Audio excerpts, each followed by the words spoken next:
ஒரு பெரிய விஞ்ஞானியை பற்றி அவருடைய வரலாறு சொல்லுகிறது. பள்ளிக்கூடத்திலே ஆசிரியர் அந்த மாணவன் கையிலே, அந்த சயின்டிஸ்ட் கையிலே ஒரு சீட்டு எழுதி, உன் பையனுக்கு படிப்பே வராது, உன் பையன் ஒரு முட்டாளு, அவனை பள்ளிக்கூடத்துக்கு அனுப்பாத, நீ இந்த பள்ளிக்கூடத்தில் நாங்கள் சேர்க்க முடியாதுன்னு சொல்லிட்டு, உன் பையனுக்கு படிப்பே வராது, உன் பையன் இந்த பள்ளிக்கூடத்தில் நாங்கள் சேர்த்துக்க முடியாது அப்படி சீட்டு எழுதி அந்த பையன் கையிலே கொடுத்து அந்த வீட்டுக்கு அனுப்பிட்டாங்க.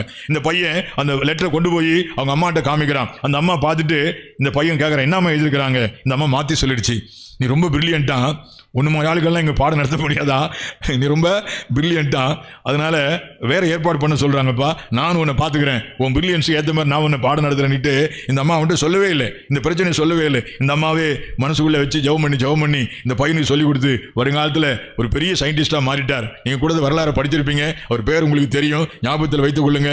ஞானத்தில் குறைவாக இருக்கிற யாரும் ஆண்டவர்கிட்ட கேட்கலாம். ஏன்? அவர் ஞானத்தில் ஐஸ்வர்யம் உள்ளவர். உலகத்தில் உள்ள எல்லா ஞானமும் அவர்கிட்ட தான் இருந்து வந்தது.